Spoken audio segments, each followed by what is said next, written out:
En Amir Valle, a título personal, sección Entrevisto, tenemos hoy a un invitado especial, el argentino Fernando López, uno de los escritores más importantes de la novela negra latinoamericana.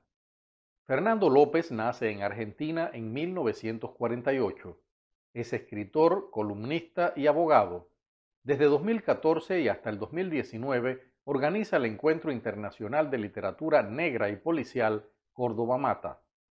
Ha publicado 18 libros, entre los que destacan la saga de novelas Philippe Lecoq, El detective de los pobres.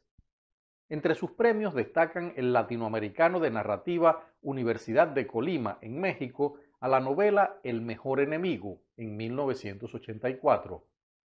El Casa de las Américas de Cuba, a la novela Arde aún sobre los años, en 1985.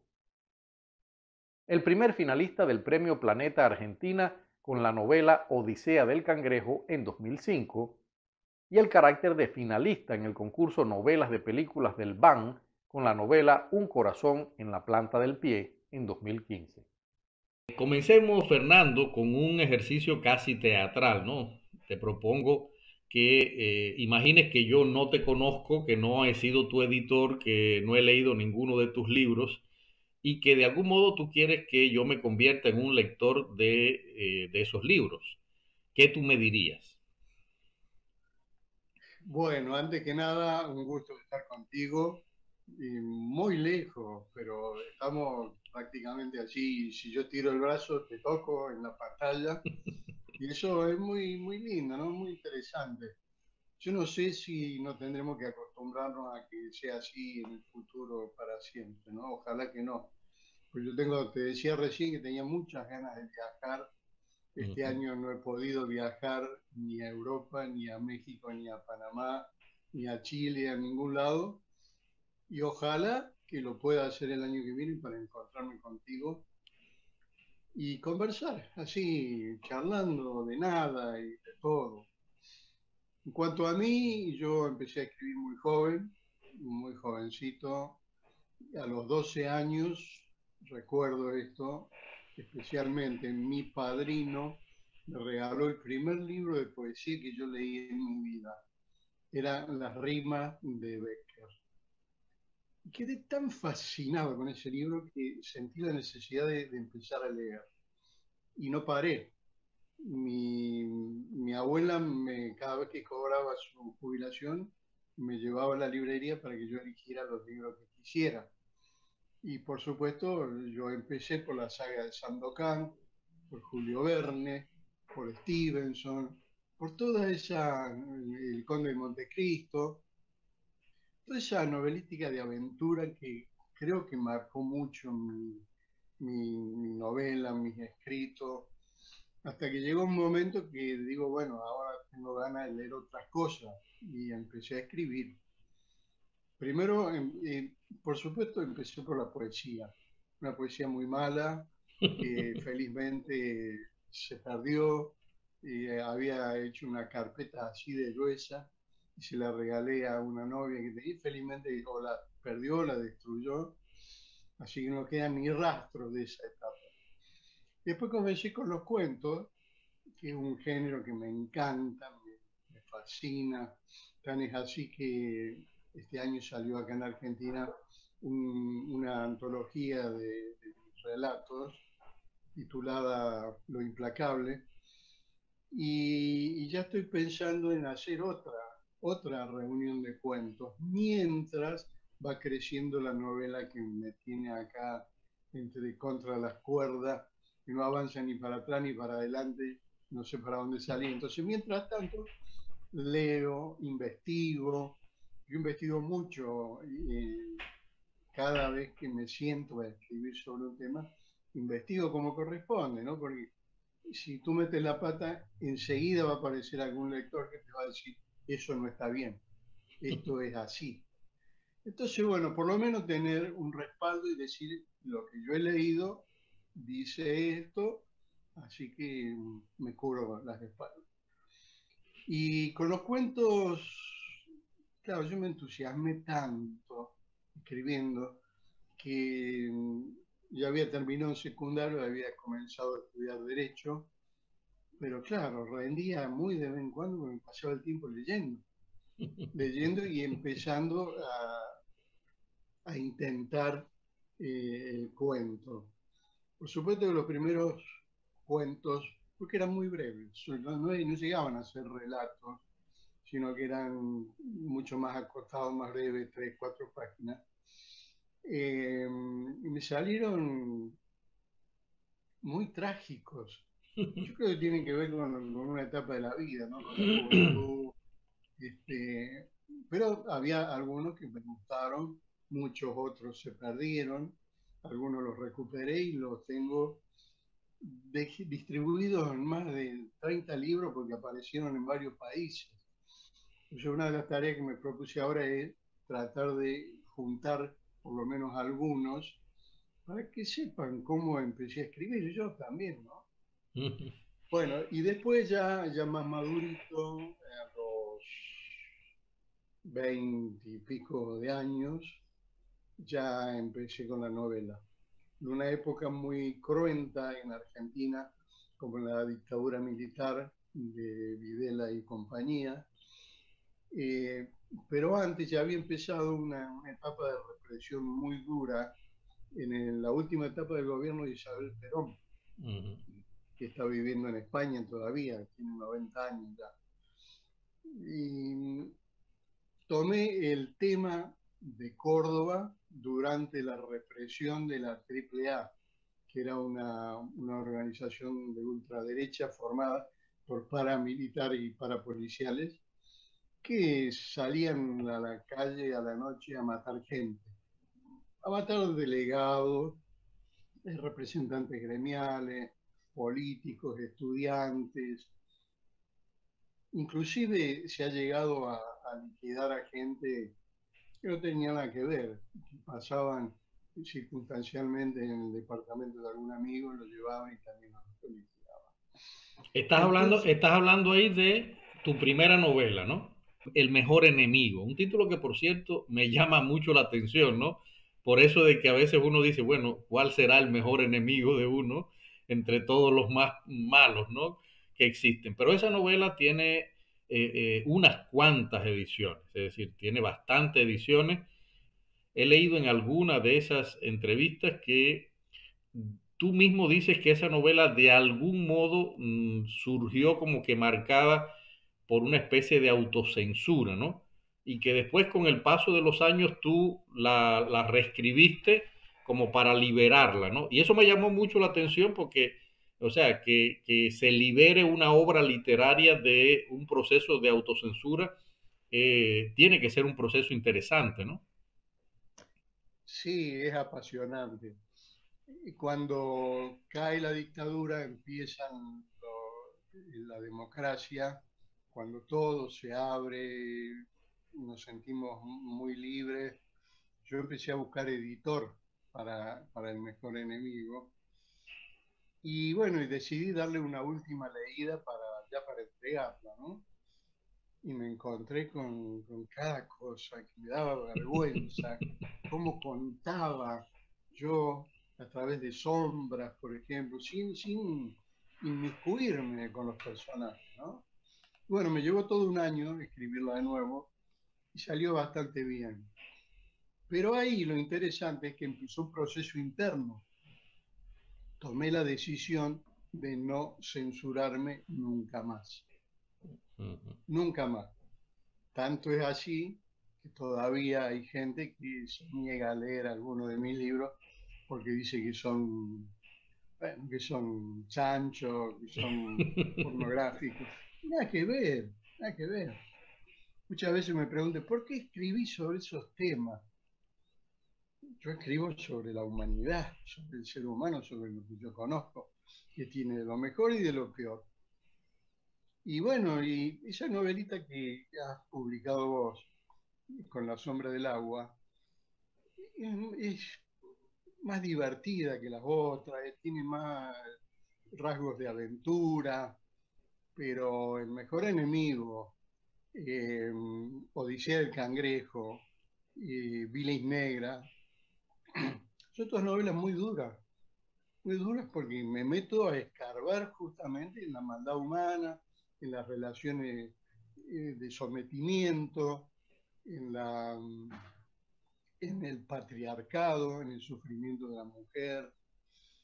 Y bueno, así he ido haciendo camino y la novela negra se impuso de manera casi permanente, ¿no? Permanente. Una pregunta, Fernando, por ejemplo, yo creo que entre el mejor enemigo y la posterior, o sea, Arde aún sobre los años, con la que justamente en 1985, si no recuerdo mal, tú ganas el premio Casa de las Américas, que en Sí, esa época era quizás, habría que decirlo con mucha justicia, uno de los premios más codiciados en lengua española en ese sí. momento. Tú ganas el premio con esa novela. La pregunta sería, ¿qué recuerdos tienes justamente de ese momento, de cómo recibiste el premio? Y bueno, obviamente, ¿qué significó un premio tan importante para la carrera que tú entonces de algún modo todavía comenzabas, ¿no? Fue algo muy, muy hermoso. La verdad que con El mejor enemigo había ganado un premio en México a fines del año 84, el premio de la Universidad de Colima con El mejor enemigo. Y cuando me llega la noticia, yo ya estaba terminando de escribir Arde aún sobre los Andes. Tenía unos días para mandarla a Cuba. Entonces fui a Buenos Aires, hice un paquetito, le entregué en la embajada y en enero me llega un telegrama, esto te va a hacer reír, que decía su novela Arde aún sobre los anos, porque no había ñ No en había aquella ñ. época. Bueno, fue una felicidad enorme. Y recuerdo que yo trabajaba en tribunales en aquella época, al día siguiente se comentaba por los pasillos que yo había escrito una novela que se llamaba Anos Ardientes. Ah, no,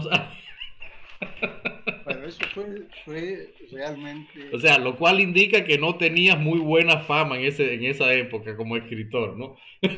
bueno, O sea, de o por lo cierta, menos que se te consideraba un escritor, vamos a decir, con la misma marca que nos decían a nosotros, ¿no? Escritores pornógrafos. sí, bueno, tengo el sello grabado en la frente. Yo ni me defiendo ni nada porque es la historia la que dirá definitivamente si uno escribía bien o mal, si era interesante.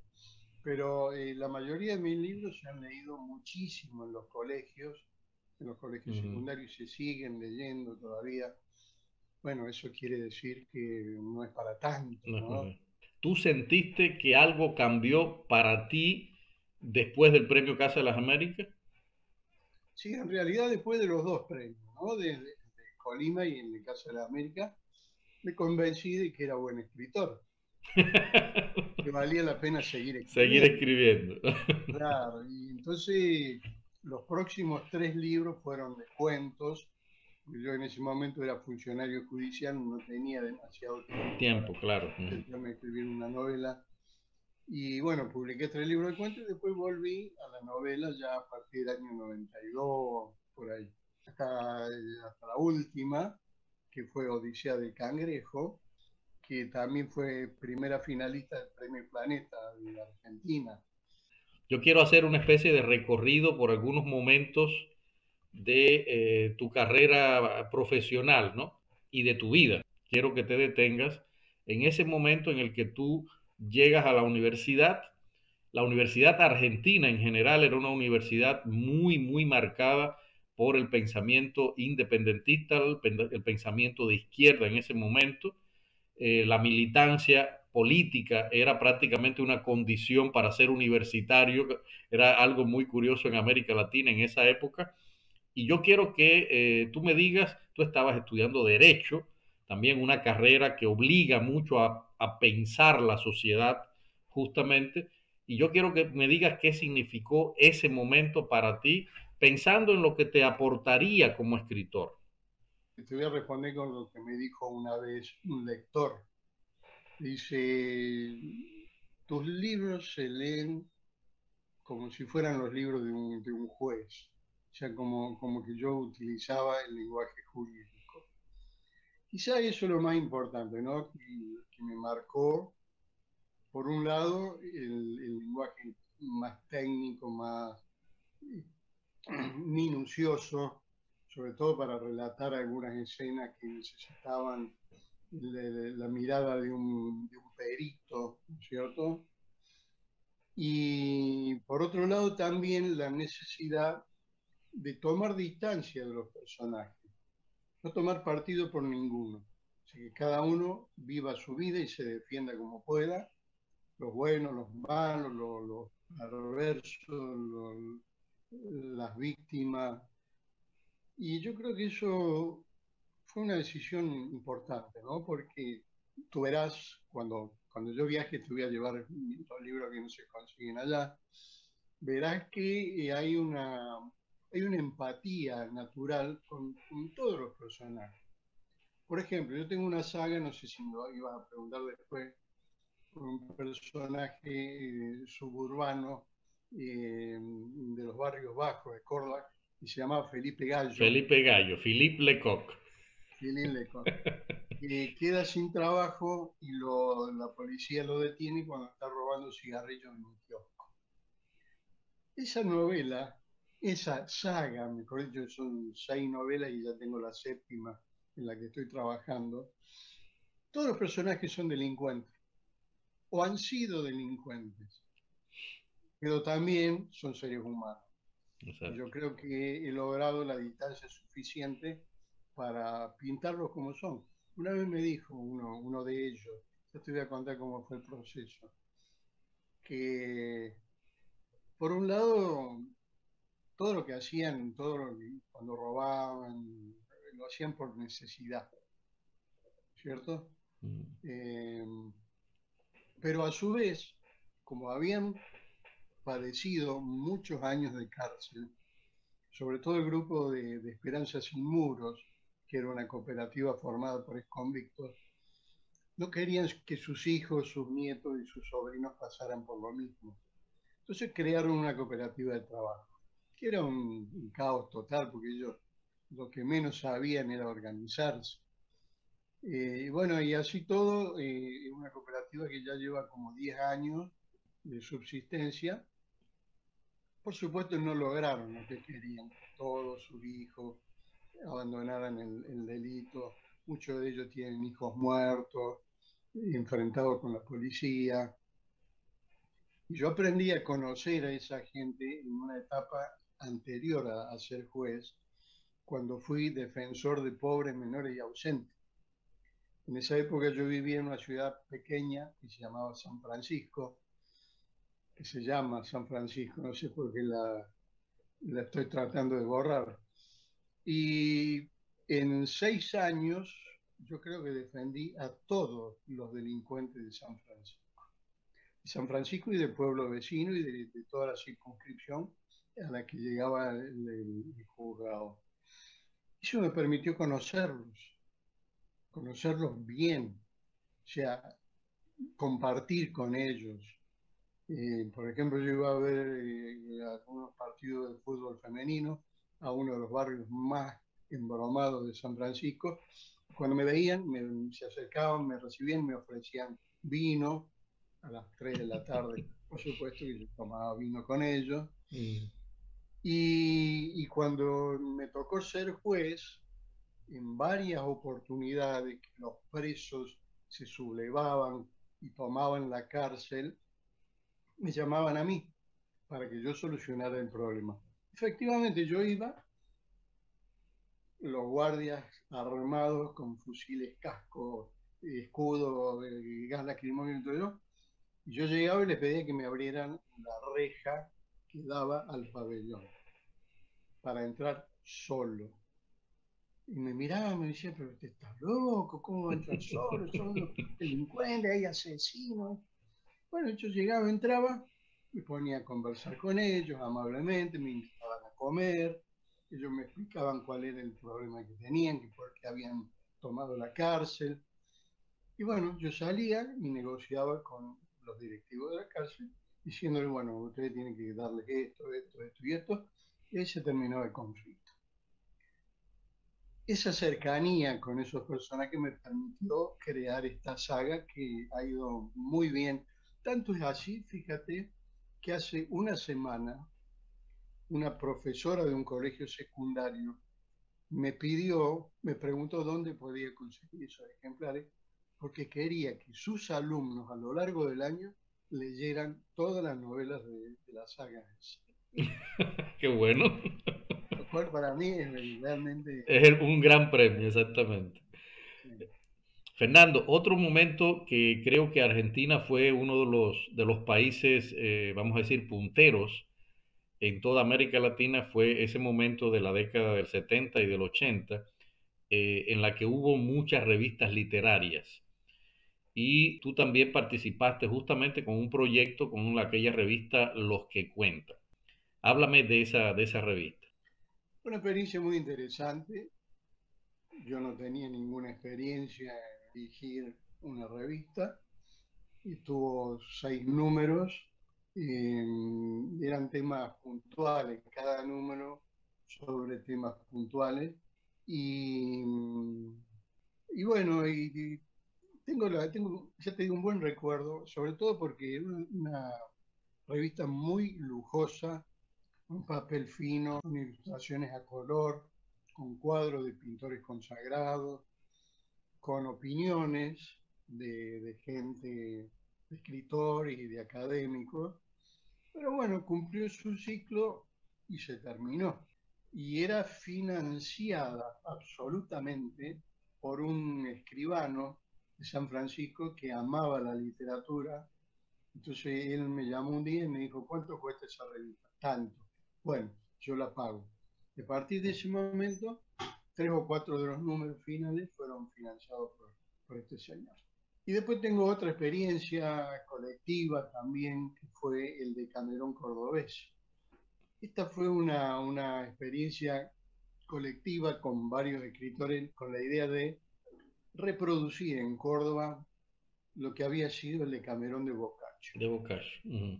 Claro, contando historias contemporáneas de la fines del siglo XX, principio del XXI, cuáles eran los problemas, las necesidades de la gente.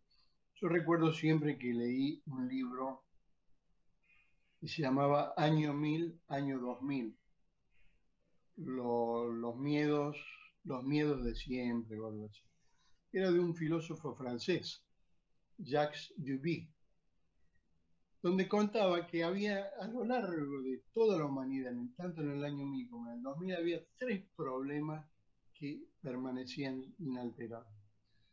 Problemas y preocupaciones. Una, el hambre. Uh-huh. Otra, la peste. Y la tercera, la gente diferente. Diferente en algún momento fueron los judíos, en otro momento los leprosos, en otro momento los gays, en otro momento los negros, los indígenas, los inmigrantes. Siempre a los que son diferentes, la sociedad los aparta. Los aparta en los barrios más lejanos del centro. Hace unos años estuve en Chile invitado y me llamaron a pasear por Santiago. No sé si conoces tú Santiago de No, Chile. no, todavía. Uh-huh. Una ciudad hermosa, hermosa, cortada al medio por un río. Y yo miraba para todos lados y les preguntaba, escúchame, ¿dónde viven los pobres? Y me miran y me dicen, no, en Chile no hay pobres. Resulta que el 60% de la población tiene problemas para alimentarse, para conseguir trabajo. ¿Y qué pasa? Estaban escondidos en lugares donde había que ir a buscarlos. Había que saber dónde estaba, dónde vivía la gente pobre.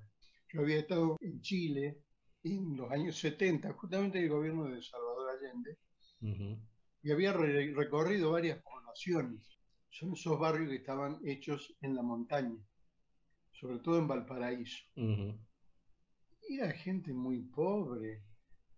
Por ejemplo, me acuerdo que uno de los barrios era población estibadores, que era de los estibadores del puerto de Valparaíso. cada gremio tenía su grupito de casa. No tenía nada que ver con el centro. El centro, vos ves, en todas las ciudades. En Panamá me pasó lo mismo. Cuando recorría la ciudad le decía, che, pero ¿no hay gente pobre? No, me dice, no. Y sí había, tan es así que me llevaron a conocer el barrio donde se produjo la única resistencia contra las tropas norteamericanas. Si te ha gustado este video, suscríbete al canal, comparte con tus amigos en las redes sociales y activa la campanita de las notificaciones para que te avisemos cuando publiquemos un nuevo video. Muchas gracias.